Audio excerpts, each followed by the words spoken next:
Now, there has been chaos and confusion in the Sri Lankan parliament for 3 days.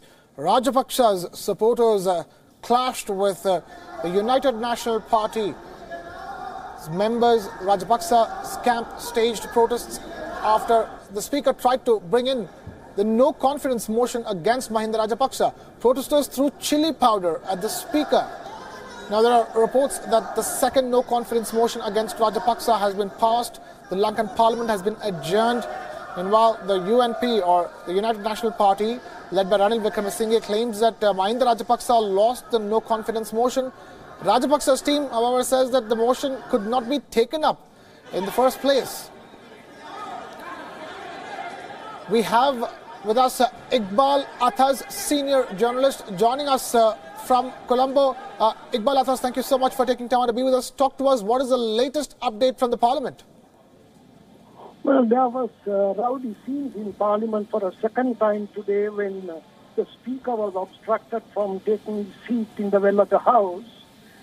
Some of the supporters of Prime Minister Rajapaksa surrounded the speaker's chair. They, in fact, pulled the chair away, and there were mayhem until the police escorted in the speaker, Karu Jayasuriya.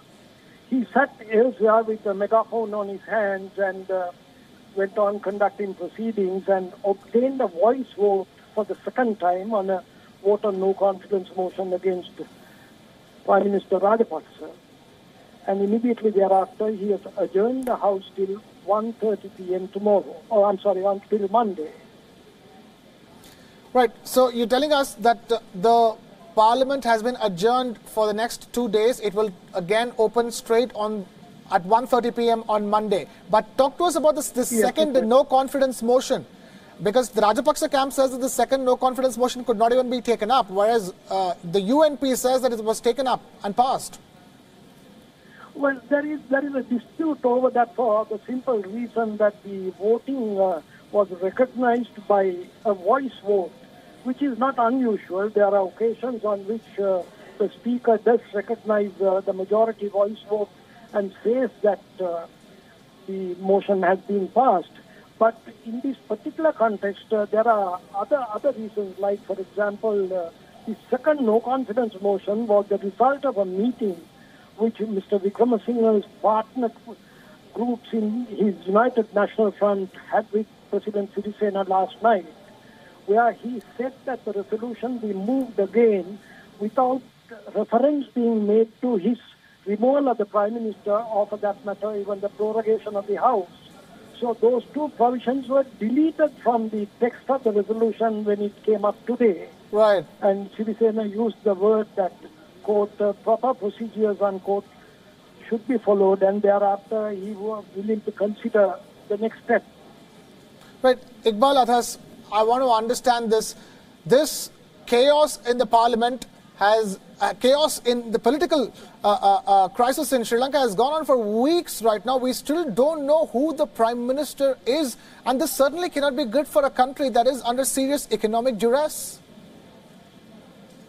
Well, it has affected various sectors, commerce, business, industry, and has also caused concerns in the diplomatic community because they are worried that a lot of companies in their countries are invested in Sri Lanka, and what would be the fate of the money is invested here. And the government now is fighting it out with their former coalition partner, the United National Party. And uncertainty continues for the third week in succession.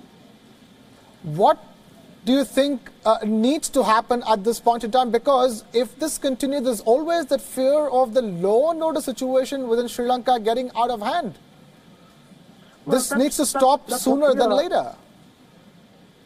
Well, that's a fear that is being expressed by people from different political parties because tensions are rising high, and in fact we've seen one of the MPs in Parliament who tried to wrench a microphone undergoing a 4-hour surgery in hospital.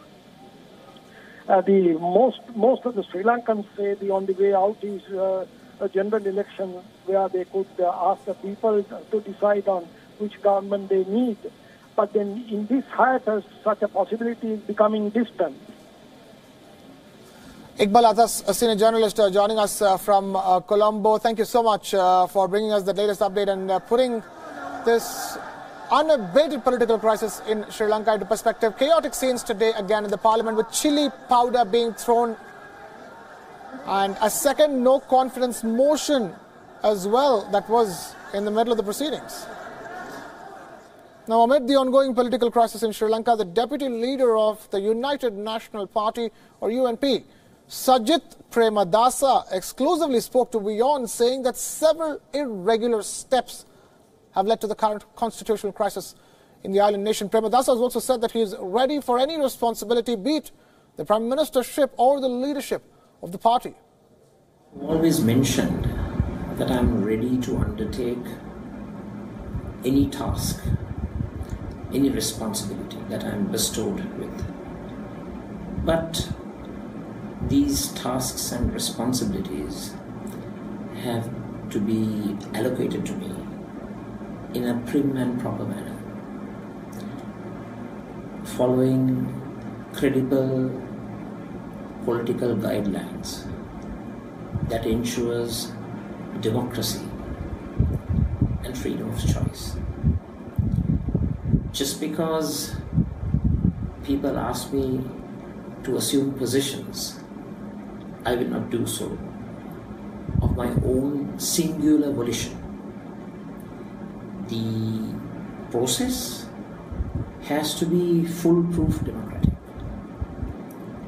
The parliamentary group of my party, the working committee of my party, the present leadership, and combined with that, His Excellency the President, they all have to agree to the task that I will be bestowed with.